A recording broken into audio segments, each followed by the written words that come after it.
She's music generation, awfully Westmeath originally. She's a tutor. She's a voice teacher at Cork University or Cork School of Music and a diploma in teaching singing.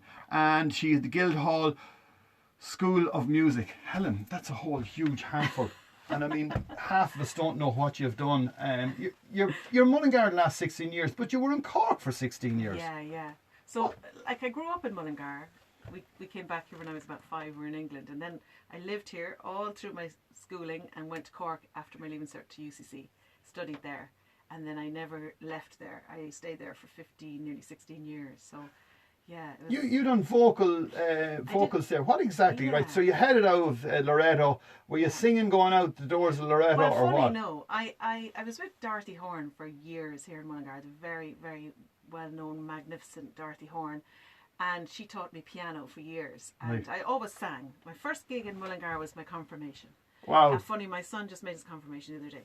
And I was thinking of it. I stood up at the ambo in a box and sang for my confirmation mass, the psalm. And I was terrified. And I used to cry. And everybody used to ask me to sing in primary school and I used to cry. I was so shy. Why I was so shy. Yeah, quiet. Could you believe that now? Nobody who's watching this who knows me will believe that. That's the truth. Right. And so I sang all the way through secondary school, but never had lessons or anything like that. Mm-hmm. And then Mrs. Horn, I decided I wanted to study music. I wanted to do a music degree. And so I had to learn a couple of tunes to audition as a singer. So Dorothy taught me a couple of songs, which I auditioned all around the country with the same 2 songs, the only 2 songs I knew, classical songs. And luckily I blagged my way in to college and studied singing from then with a wonderful teacher called Robert Bear, better known as Bobby Bear from Bantry. From Bandon, sorry, God, that's terrible. Bandon in Cork. Abandoned ship. And he was a great man and passed away this past year. Yeah, just over a year. A wonderful, wonderful guy. I couldn't understand a word he said to me for about 4 weeks. He was real West Cork, but he is a complete legend in the south of Ireland anyway, as a singing teacher. So I was with him for years, finished my degree, and then I went to London and did a postgrad there at the Guildhall School of Music and Drama in London. So it was all classical training. So I'm a classical singer. Your brother was a heavy metal drummer. Yeah. There's a lot of music there going on. Well, we were the only 2 that really did anything with our music, but the rest of them all claimed they're great dancers. All the Hassetts, I hope they're watching now. Is Johnny a good dancer? Oh, Johnny's a mighty dancer. You don't remember the days you used to be out with Johnny?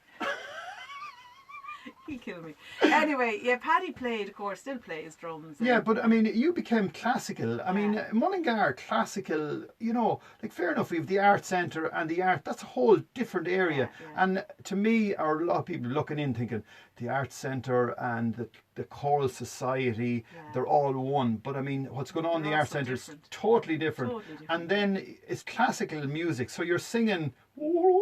Exactly like that, right? Yeah. Now, I had aunties.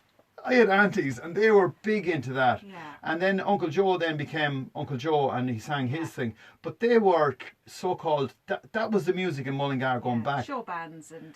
No, I'm saying they were classical singers. They sung that type of singing. Yeah. Like the John McCormack kind of tenors, Yeah. So, and I mean, it all disappeared out of the town and then it came back, things then changed. But then Mullingar has changed so many times.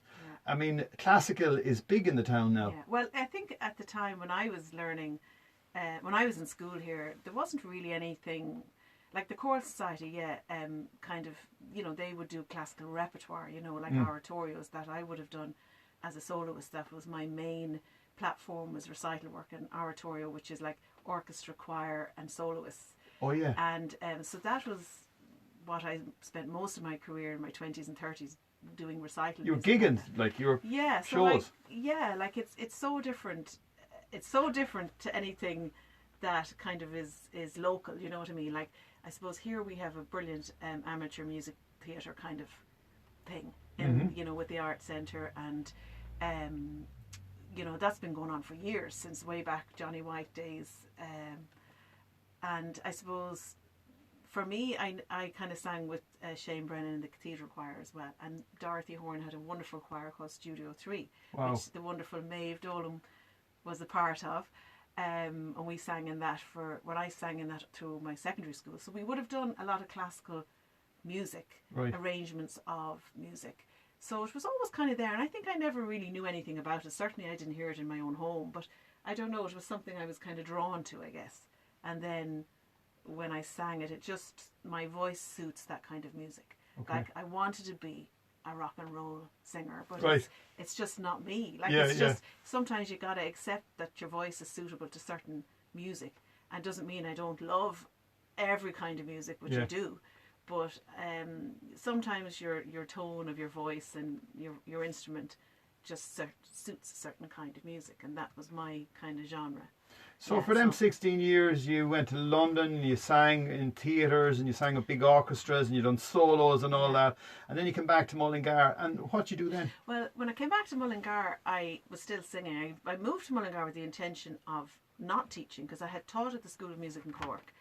For a shout out to all my friends in the School of Music in Cork. I'm going to tag them all so they can see it. Brilliant. I miss them all so much. Great teachers and wonderful colleagues down in the Cork School of Music.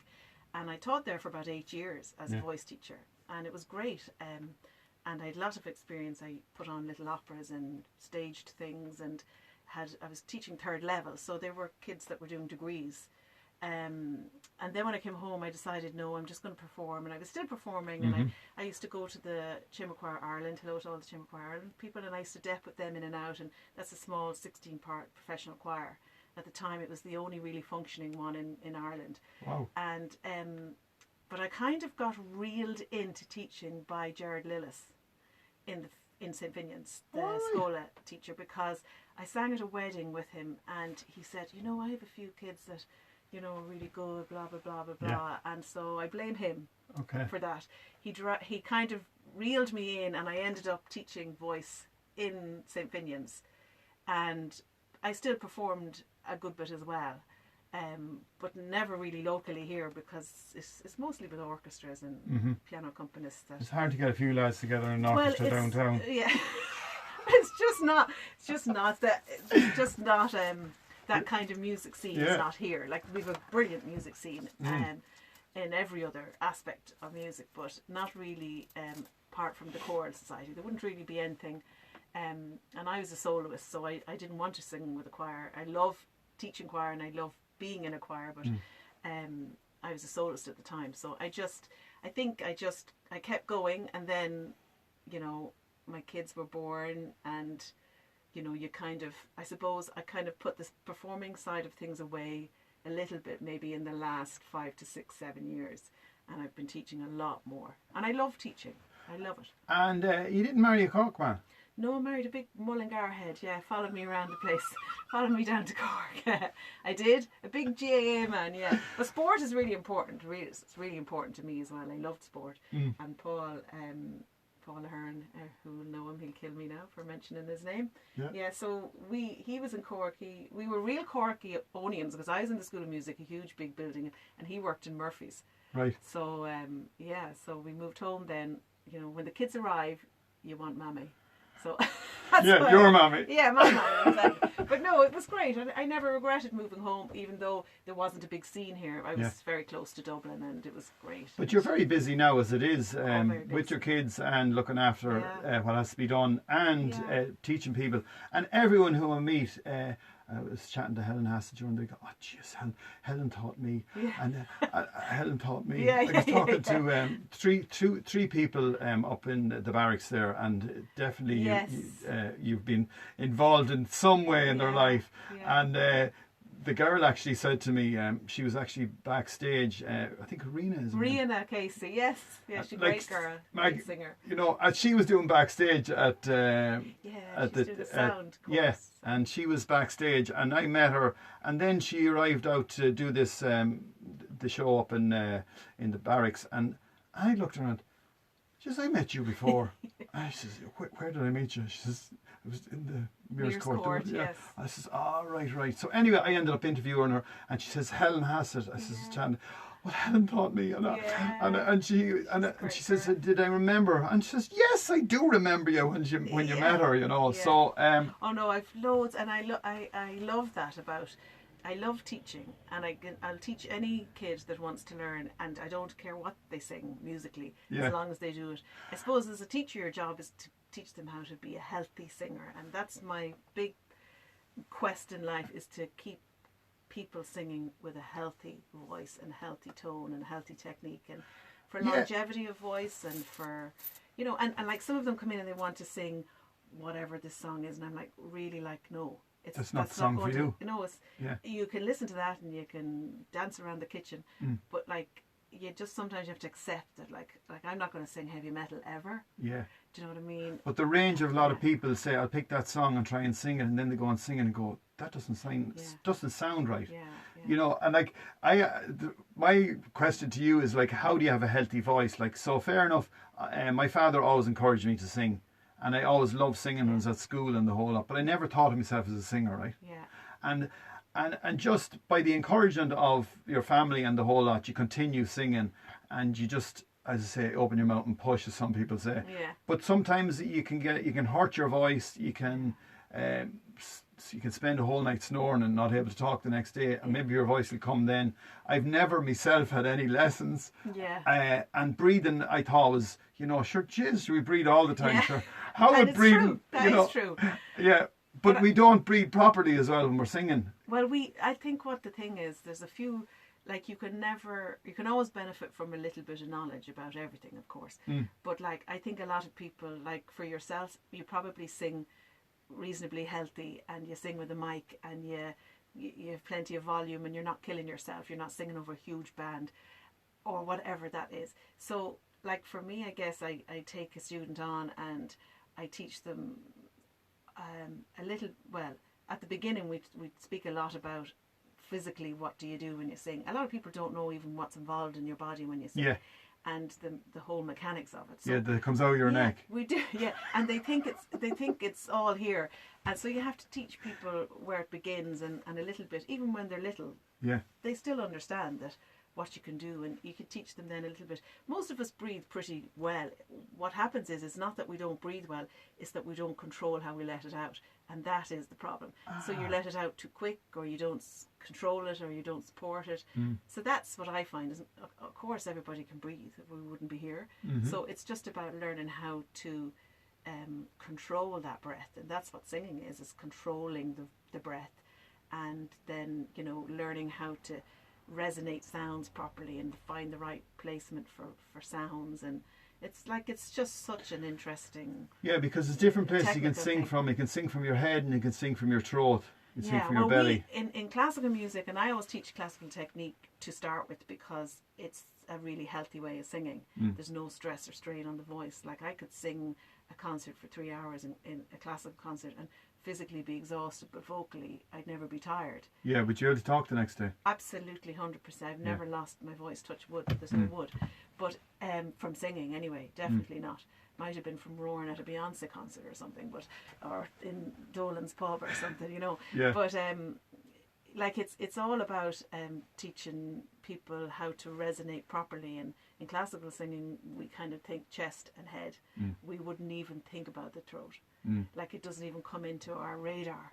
But then when you sing maybe contemporary music or pop music, there's a little bit more thought about the larynx position and all that kind of stuff. So there's lots of really technical things, and like, even contemporary singers and pop and rock, like, they can always improve from just a little bit more knowledge about what they're doing. And an example of that is, I remember Bruce Springsteen, who sings for nearly 3 hours, right, and he gives it everything. Yeah. I noticed during the gig he was breathing into his nose, like, and you're thinking, nice one. And I'd be more a visual person. It'd be very hard for me to read it and see it, you know. A lot of people like that. And and that's sort of one thing I got from his gig, going, Jesus, because sometimes I will, if I'm singing, I just give it, socks for an hour, and then you go, why do I feel sort of I'm going to collapse, or why do I feel that I'm not breathing right? So then you go, breathe right, and then you start breathing, and you could sing all evening then, you know. Well, the support you get from your torso when you sing, like, that's what I always say to kids, you know, like, you gotta feel it all from the pit of your stomach, and really go for it. And it's all about involving the whole body when you sing. Like, it's not just here upwards, and it's not all frontal. You know, you've got to think into your back. Your lungs go around your whole body, so there's lots of ways of kind of centering yourself a little bit deeper in your body, and you know, at the end of the day, it's a physical activity. It's a very tiring activity. Like, it's a really, really athletic. I don't look like an athlete, I know, but it is an athletic. And you want to be thinking that way. Yeah, and you want to be thinking about your whole body from your feet right up to the top of your head. Helen, so much you could do. You are a legend, and thanks a million for just coming on board and having the crack with us. Yeah, it's great. He nabbed me now. I was going down to see my sister. That's where he nabbed me. But he gave me a brownie and he reeled me in. It's like the candy man. You know, the child catcher. You reeled me in with the brownie into the van. Excellent. Well, look, there's Helen, and that she's on Instagram there as well. So we'll just organise that one.